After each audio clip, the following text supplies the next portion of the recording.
Is NCERT enough? क्या NCERT enough है? क्या एनसीईआरटी नीट के लिए सफिशिएंट है?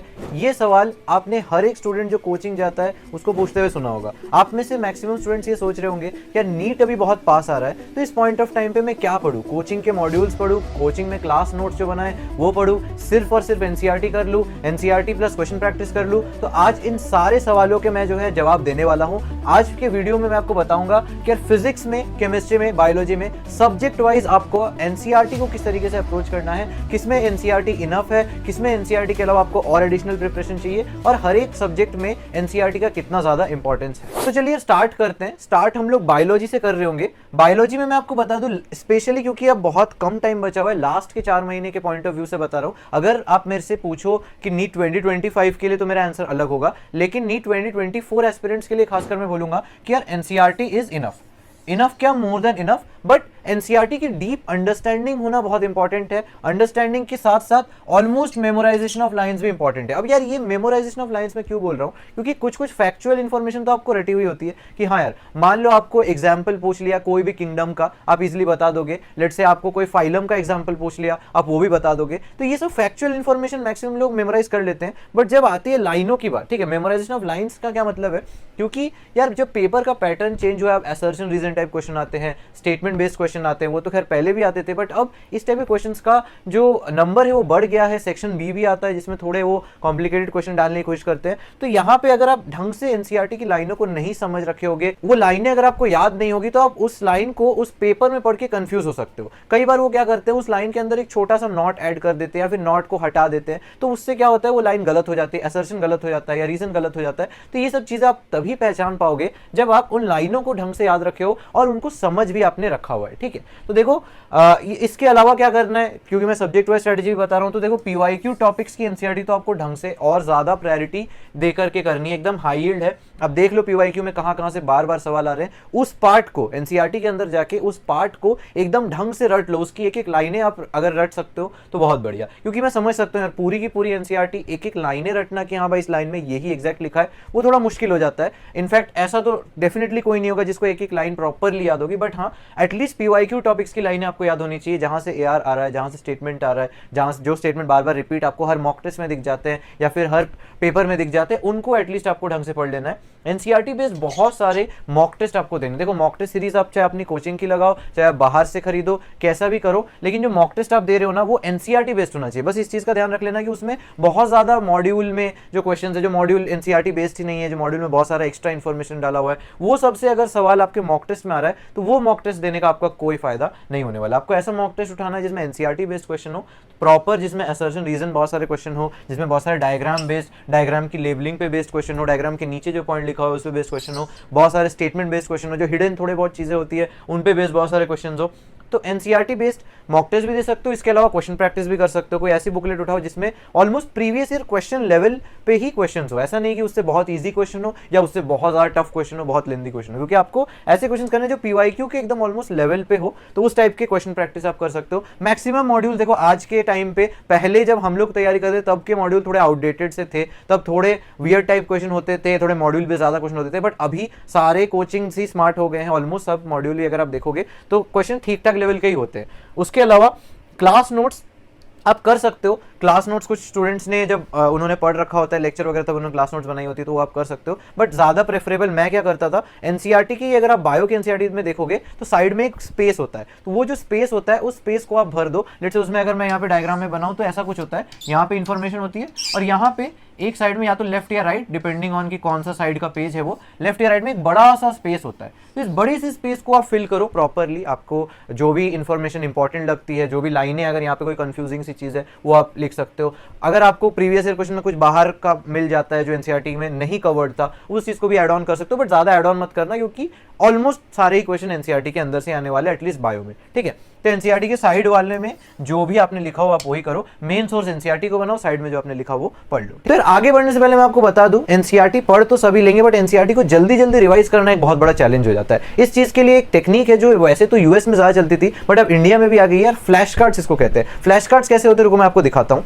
देखो ये छोटे से पैकेट में आता है ये, लेट से, और इसमें और भी बड़ी वाली बुकलेट भी आती है, मैं आपको सब कुछ दिखा दूंगा। बट जैसे लेट से ये बायोलॉजी के फ्लैश कार्ड्स है, क्योंकि मैं बायो का बता रहा हूँ, तो इसमें क्या है, देखो ऐसे कुछ फ्लैश कार्ड्स होंगे। तो अगर आप देखोगे तो इसमें ऐसे कुछ फ्लैश कार्ड्स होंगे जिसके अंदर यार सारे डिफरेंट इन्फॉर्मेशन आपको यहाँ पे मिल जाएगी। डिफरेंट बेसिकली क्या है, एनसीईआरटी का एक कंसाइज वर्जन है, जैसे एकदम चैप्टर वाइज, जैसे चैप्टर 1 हो गया यहाँ पे सेक्सुअल रिप्रोडक्शन, तो इसमें जितने भी एनसीईआरटी की चीज़ें हैं ये इसमें कवर्ड है, ठीक है। तो यार डायग्राम को रिवाइज करने का बहुत बढ़िया तरीका है, जितने भी छोटे छोटे इन्फॉर्मेशन है, मान लो कोई साइकिल हो गई, वो सब चीज़ें इसमें कवर्ड हो जाती है। बेसिकली एनसीईआरटी का ही जो है ये शॉर्ट रिवीजन है। तो आगे पीछे अगर आप देख सकते हो बहुत कलरफुल तरीके से ये डिज़ाइन किया गया है। छोटे फ्लैश कार्ड्स के साथ साथ यार अगर आप देखोगे तो ये बड़े वाले फ्लैश कार्ड्स भी आते हैं, जैसे इसमें देखोगे ह्यूमन हेल्थ एंड डिजीज वगैरह के फ्लैश कार्ड बने हुए हैं। तो यहाँ पे देखो यार डिफरेंट यहाँ पे आपको चैप्टर्स के एकदम फ्लैश कार्ड मिल जाते हैं। बेसिकली एक तरीका है कि यार अगर आप बार बार इनको देखते हो ना एज ए कार्ड फॉर्म में, अगर आप देखोगे एक फ्लैश कार्ड आपने देखा, दूसरा आपने देखा, तीसरा आपने देखा, तो आपके माइंड में अलग तरीके से इंफॉर्मेशन स्टोर होती है। तो ये एनएमसी के अपडेटेड सिलेबस के अकॉर्डिंग है, एकदम क्लियर, कंसाइज और क्रिस्प तरीके से इसको बनाया गया है।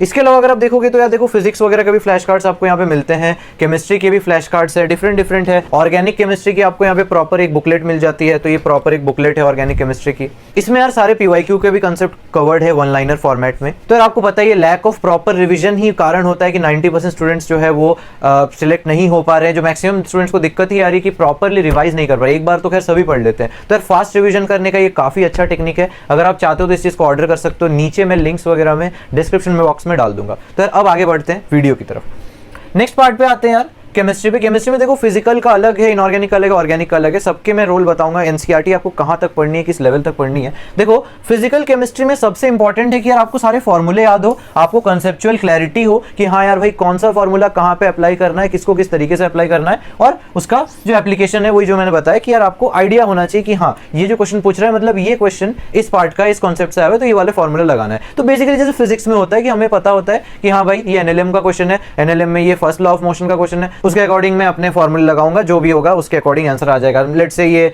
चेंज ऑफ मोमेंटम का सवाल है तो चेंज ऑफ मोमेंटम का फॉर्मूला लगाऊंगा, फोर्स का फॉर्मूला लगाऊंगा, आंसर आ जाएगा। तो जो भी होता है वो चीज आपको पता होती है कि हाँ भाई ये जो क्वेश्चन है ये मेरे से ये फॉर्मूले बेस्ड या फिर ये कॉन्सेप्ट पे बेस्ड सवाल पूछ रहा है, मुझे वो फॉर्मूला लाना है, नंबर न्यूमेरिकल डालने हैं, डेटा दिया हुआ है, आंसर निकालना है, कैलकुलेशन है, हो जाएगा। बट इसके अलावा एनसीईआरटी में क्या क्या इंपॉर्टेंट है, देखो कहीं पे भी अगर कोई फैक्ट दिया होता है, कहीं भी कोई फिगर दिया होता है, कोई चार्ट बना हुआ है, कोई डायग्राम है, किसी चीज के एप्लीकेशंस लिखे हुए, तो वो बहुत ज्यादा इंपॉर्टेंट है, वो पूछे जाते हैं। क्योंकि यार देखो मैं एक्सपेक्ट नहीं करता कि आप बायो की भी एनसीईआरटी की एक एक लाइन रट रहे हो, फिर केमिस्ट्री में भी सेम चीज एक एक लाइन रट रहे हो, फिजिक्स में भी रट रहे हो, ये ऑब्वियसली पॉसिबल नहीं है। डिफरेंट स्ट्रेटजीज आपको चाहिए। आप प्रायोरिटीज क्लियर रखो। नंबर 1 पार्ट है आपको सारे फॉर्मूले, सारे कॉन्सेप्ट आने चाहिए। सेकंड प्रायोरिटी पे एनसीईआरटी आपको करनी जरूर है, उसमें भी जैसे अगर मैंने यहाँ पे एग्जांपल भी डाला हुआ है, अगर आप देखोगे तो सॉल्यूशंस वाले चैप्टर में, वैसे तो फिजिकल केमिस्ट्री का चैप्टर है, प्रॉपर कैलकुलेशन बेस्ड सवाल आते हैं उसमें, बट उसमें अगर मैंने एग्जांपल के लिए डाला हुआ है हेनरीज लॉ।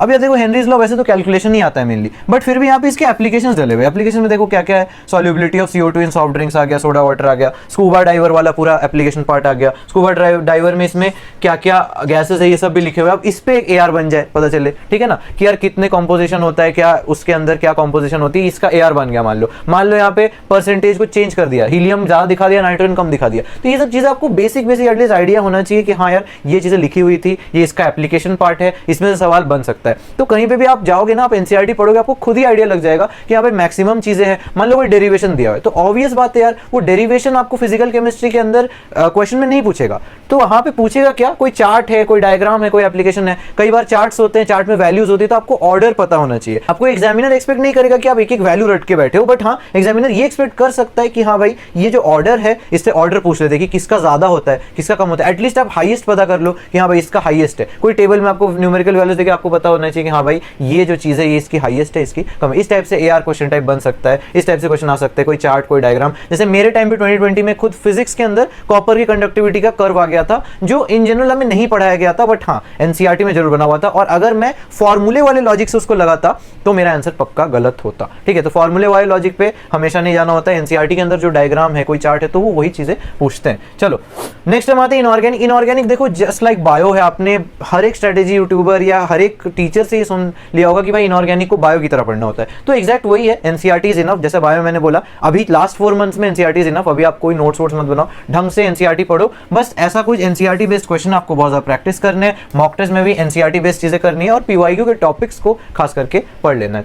देन हम बढ़ते हैं ऑर्गेनिक में। ऑर्गेनिक में देखो यार मैं हमेशा से बोलता हूँ क्लास नोट्स और कंसेप्चुअल क्लैरिटी बहुत इंपॉर्टेंट है। ऑर्गेनिक बहुत ज्यादा कंसेप्चुअल है, मतलब एक बार को फिजिक्स में भी आप फॉर्मूला रट के और कहाँ लगाना है ये जान के कर लोगे, बट ऑर्गेनिक में अगर आपको कॉन्सेप्ट क्लियर नहीं है कि हाँ भाई एम इफेक्ट कैसे काम करता है, एच इफेक्ट कैसे काम करता है, आई इफेक्ट कैसे काम करता है, रिएक्शन मैकेनिज्म कैसा है, तो मैक्सिमम चीजें ऑल्दो यहाँ पे नेम रिएक्शन आपको रटने ही पड़ेंगे, यहाँ पे बहुत सारी चीजें रटने वाली है, बट बेटर यही होता है कि आप एक फ्लो में चलो ऑर्गेनिक में, पहले नॉमेनक्लेचर सीखो, फिर आइसोमेरिज्म सीखो, फिर आप एम इफेक्ट एच इफेक्ट सीखो, फिर आप एसिडिक स्ट्रेंथ बेसिक स्ट्रेंथ सीखो, उसमें भी आप सीखोगे कि हाँ भाई स्टेबल कौन सा ज्यादा होता है, कार्बोकैटायन किस तरीके से स्टेबल हो रहा है, कार्बोनायन किस तरीके से स्टेबल हो रहा है। तो धीरे धीरे कंसेप्चुअल क्लैरिटी ऑर्गेनिक में बहुत ज्यादा इंपॉर्टेंट है। तो इस वजह से मैं क्लास नोट्स यहाँ पे लिखा हूँ कि बहुत इंपॉर्टेंट है, क्योंकि सिर्फ आप ऑर्गेनिक को ना अगर आप सिर्फ एनसीईआरटी से पढ़ोगे तो शायद आपको बहुत चीजें क्लियर ना हो। तो यहाँ पे क्लास नोट्स और टीचर के नोट्स या मॉड्यूल तो नहीं कहूंगा, बट हाँ टीचर का पढ़ाई हुई चीजें बहुत ज्यादा इंपॉर्टेंट यहाँ पे हो जाती है। तो एनसीईआरटी तो खैर यहाँ पे भी इंपॉर्टेंट है, बट यहाँ पे जैसे मैंने एक एग्जांपल लिया है, जो हैलोजन वाला जो पूरा चैप्टर है, हैलोजन वाले चैप्टर के एंड में आप देखोगे बहुत सारे एग्जांपल्स हैं, उनके पूरे एप्लीकेशन पार्ट दिए हुए बहुत ज्यादा डिटेल में, इतना डिटेल में तो नहीं, बट आपको बेसिक आइडिया होना चाहिए कि हाँ भाई अगर मीथेन डाइक्लोरोमीथेन की बात हो रही है तो डाइक्लोरोमीथेन का कहाँ यूज है। देखो यहाँ पे solvent as a paint remover आ गया, ठीक है, प्रोपेलेंट इन एरोसॉल आ गया, process solvent in manufacture of drug आ गया। तो एटलीस्ट आपको बेसिक मान लो यहाँ पे क्या उसके हार्मफुल इफेक्ट है, उस पर असर्शन रीजन बन सकता है कि हाँ भाई ये जो है ये ह्यूमन सेंट्रल नर्वस सिस्टम को हार्म करता है, पहला असर्शन बन गया। इसका रीजन कुछ और दे देंगे, exposure to lower levels of methyl chloride can lead to slightly impaired hearing and vision. तो जो भी होगा आंसर बी होगा ऑब्वियसली, क्योंकि दोनों रिलेटेड नहीं है, बट खैर जो भी है मैं यहाँ पे क्या समझाना चाह रहा हूँ कि इस टाइप के जो पैराग्राफ्स वगैरह हैं, यहाँ पे एप्लीकेशन पार्ट बताया गया है, जहाँ पे कुछ ना कुछ फैक्ट बताया गया है, कुछ फिगर बना हुआ है, कुछ चार्ट बना हुआ है, ये सब चीजें केमिस्ट्री में ज्यादा इंपॉर्टेंट और रेलिवेंट हो जाती है। बायो में तो खैर आपको हर एक लाइन पता होना चाहिए, इनऑर्गेनिक में भी ऑलमोस्ट आप मान लो हर एक लाइन इंपॉर्टेंट है, बट ऑर्गेनिक आ गया, फिजिकल आ गया, इसमें ये एक्सपेक्ट नहीं करते कि आप एक एक लाइन रट के बैठे हो, ठीक है। चलो नेक्स्ट हम आते हैं फिजिक्स में। फिजिक्स में भी सेम वही यार, मैंने एक प्रॉपर वीडियो बना रखा है कि फिजिक्स की एनसीईआरटी को आप गलत तरीके से पढ़ रहे हो अगर आप एक एक लाइन पढ़ रहे हो। फिजिक्स की एनसीईआरटी को आपको ऐसे नहीं पढ़ने, उसमें आप देख लेना उसको, बट यहाँ पे ब्रीफ में अगर मैं बताऊं, ब्लू बॉक्सेस हो गया, समरी हो गया, पॉइंट्स टू पॉइंटर, स्टार्ट ऐसे करो, फिर इन टेक्स्ट क्वेश्चंस करो, फिर बैक एक्सरसाइजेस करो, ठीक है, फिर उसके बाद जो फिगर है, चार्ट है, डायग्राम है, वो सब देख लो।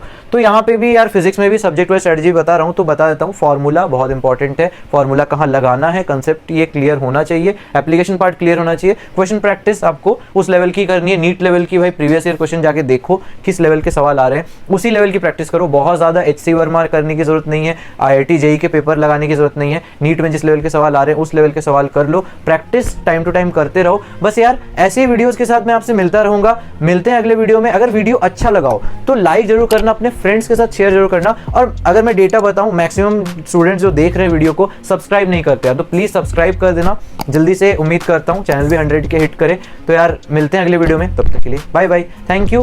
प्रिपरेशन करते रहो, मोटिवेटेड रहो, और डेफिनेटली आप सिलेक्ट होगे और आप अपने ड्रीम कॉलेज तक पहुंचोगे। So that was it for today.